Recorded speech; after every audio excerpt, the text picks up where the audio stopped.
Assalamualaikum warahmatullahi wabarakatuh. Perkenalkan, nama saya Muhammad Iqbal Adha dari program studi S1 Teknik Informatika angkatan 21. Di sini saya akan menjelaskan tentang materi pertemuan jaringan komputer dari pertemuan 1 sampai pertemuan 15 dengan dosen pengempu Bapak Komordin MKom. Terima kasih. Pada pertemuan pertama kita di sini membahas tentang pengenalan tentang jaringan komputer, dan pada mata kuliah jaringan komputer ini membahas mengenai konsep dasar jaringan komputer baik secara teori maupun praktikum. Mata kuliah ini tidak secara khusus membahas sistem jaringan komputer tertentu, namun membicarakan konsep umum yang ada di setiap jaringan komputer apabila diperlukan DOS, Windows, Linux, dan lainnya. Dan materi yang ada di jaringan komputer pada satu semester ke depan ialah pengenalan jaringan komputer, referensi modul OSI, referensi modul TCP/IP, kode akses, media transmisi wireless, IP address, subnetting, implementasi jaringan, koneksi internet. Dan pada pertemuan pertama jaringan komputer juga ditentukan kontrak perkuliahan pada satu semester ke depan.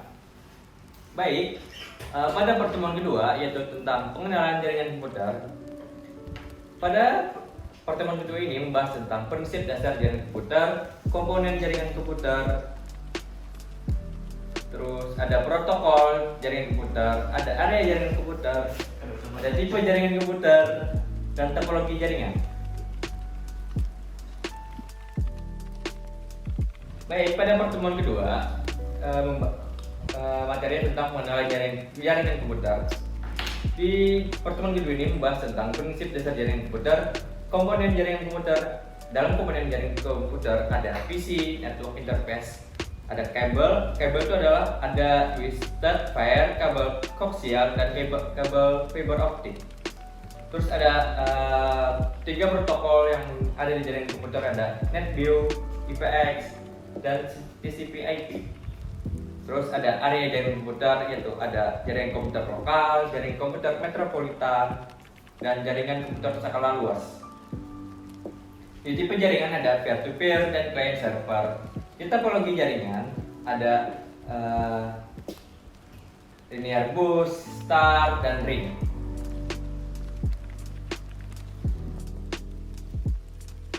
Pada pertemuan ketiga ini membahas tentang pengertian model OSI, yaitu ialah sebuah badan multinasional yang didirikan tahun 1947 yang bernama International Standard Organization atau ISO, sebagai badan yang melahirkan standar-standar internasional.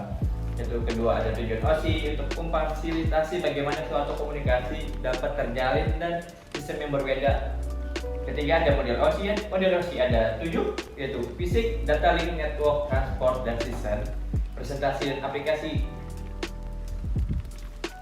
Pengorganisasian lapisan ada 4, ada 3, yaitu lapisan 1 dan 2, 1, 2, dan 3 yaitu adalah network super layer.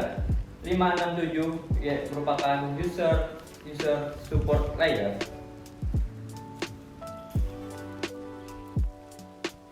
Pada pertemuan 4 dan 5 ini membahas tentang referensi model TCP/IP.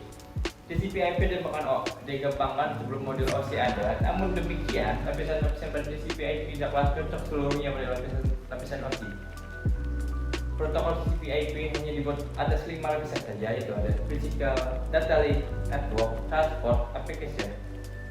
Susunan protokol TCP/IP yang OSI ada physical dan data link layer, network layer. Nah, pada lapisan network layer ada sebagai berikut: ada IV, ARV, RARV, DHCP, ICMC, ada IDFP. Transport layer, lapisan transport berfungsi untuk mencari jalur routing yang kosong untuk transmisi data. Pada lapisan ini terdapat 2 protokol, yaitu Transmission Control Protocol dan UDP. Ada application layer. Application layer dalam TCP/IP adalah kombinasi lapisan System Presentation dan application pada OSI. Di lapisan ini dapat ditemukan program yang menyediakan pelayanan jaringan seperti Telnet, FTP, SMTP, VoV, DNS, SNMP, dan RTP. Oke, lanjut. Pada pertemuan ke-6 yaitu membahas tentang media transmisi kabel. Dalam media ini terbagi menjadi dua, yaitu transmisi terpadu dan non integral. Jalur transmisi dibagi menjadi dua bagian, yaitu yang ada menggunakan kabel dan ada yang menggunakan nirkabel.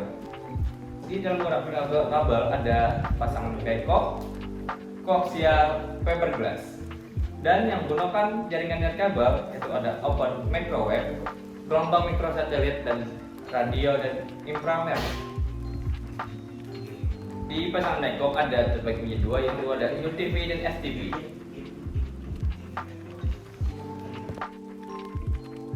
Lanjut pada pertemuan ke-7, yaitu media transmisi wireless. Media transmisi wireless adalah cara untuk meringankan data tanpa menggunakan kabel listrik. Beberapa contoh media transmisi wireless seperti Wi-Fi, Bluetooth, cellular network. Alat yang digunakan untuk media transmisi wireless yaitu ada router wireless, access point, modem wireless, antena wireless, adapter wireless, USB, repeater wireless, hotspot wireless, wireless bridge. Ada wireless card, wireless modern router. Router ini mengirimkan dan menerima data melalui gelombang radio dan menggunakan standar Wi-Fi seperti 80.11b, 802.11d atau 802.11n. Router ini juga dapat digunakan untuk mengatur akses internet.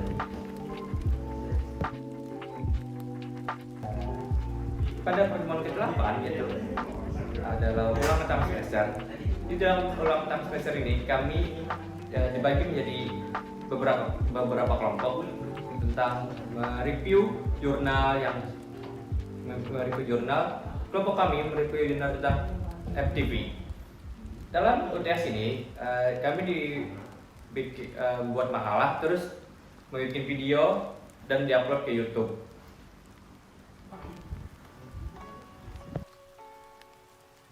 Pada pertemuan ke-9 membahas tentang IP address. IP address adalah nomor unik yang digunakan untuk mengidentifikasi perangkat-perangkat di dalam jaringan internet atau jaringan lokal. Setiap perangkat yang terhubung ke internet atau jaringan lokal harus memiliki alamat IP yang unik agar dikenali oleh perangkat lain.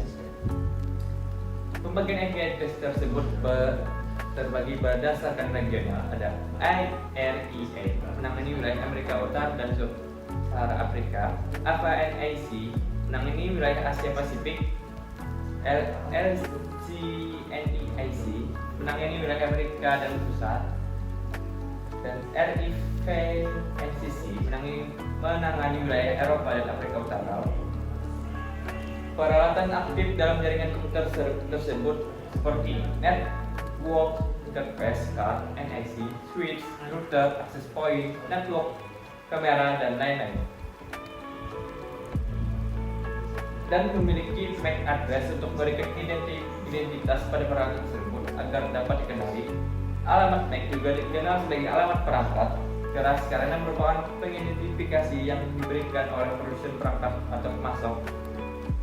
Alamat logis digunakan untuk membuat pengamatan perangkat lebih mudah dan lebih fleksibel. Jika perangkat jaringan diganti, alamat MAC akan berubah secara otomatis. Pemberian IP address ada dua cara, yaitu static IP address dan automatic IP address. Pada pertemuan 10 itu membahas tentang sistem operasi jaringan atau Windows Approximate konfigurasi. TCP/IP adalah protokol jaringan komputer yang memungkinkan komputer dalam jaringan untuk berinteraksi, berkomunikasi, dan berbagi informasi satu sama lain. Analogi TCP/IP seperti kurir dan paket-paketnya. Kurir adalah TCP cara mengirim data, sedangkan paket adalah IP. Untuk mengkonfigurasi TCP/IP, 1. Buka koneksi jaringan. 2. Buka network connection dengan mengklik tombol start. 3. Klik kanan LAN yang ingin Anda konfigurasikan, lalu klik property. 4. Pada tab umum, klik protokol internet, lalu klik property. 5. Pada tab umum, klik gunakan alamat IP, kemudian masukkan nilai yang sesuai berikut ini. Untuk alamat IP, subnet, gateway, default, server DNS primer, server wins. Oke, kita lanjut pada pertemuan selanjutnya, yaitu pertemuan 11 tentang implementasi jaringan perancangan LAN pada bangunan satu lantai. Ada berbagai cara. Salah satunya adalah perancangan jaringan lokal gedung terdekat. Ada dua, ada horizontal system dan vertical horizontal. Teknik yang digunakan untuk menggabungkan topologi itu ada teknik bond, ada teknik Cassaday, ada teknik stack, teknik bridge. Pada teknik bond ada dua teknik. Pertama teknik bond 1 dan teknik bond 2. Teknik Cassaday yaitu adalah pemasangan secara bertingkat. Konektor yang bisa digunakan adalah konektor utama pada hub yang bersangkutan.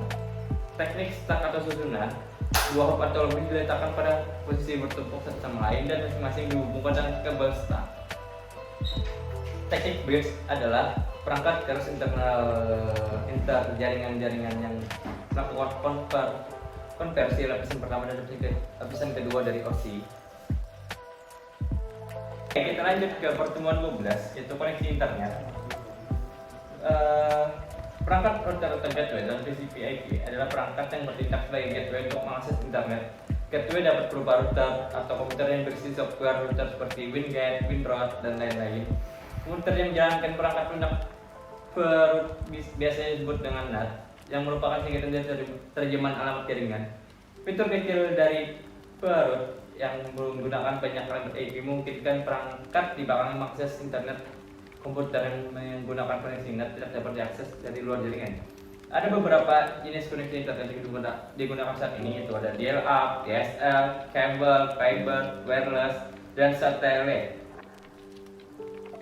Oke, kita lanjut ke pertemuan 13, yaitu pertemuan 13 adalah tugas tentang topologi jaringan, tentang perancangan desain jaringan 6 lantai.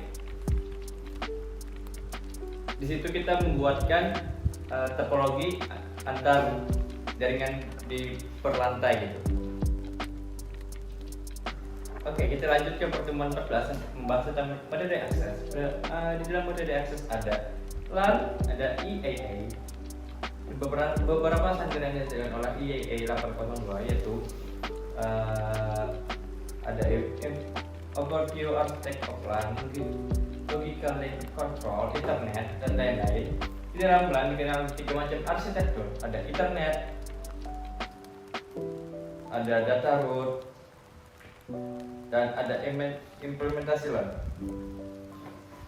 Pas Ethernet, semakin berkembangnya aplikasi lewat LAN seperti CAD, image processing audio dan video, yang dimana dibutuhkan transportasi data yang menuntut kapasitas lebih besar dari LAN.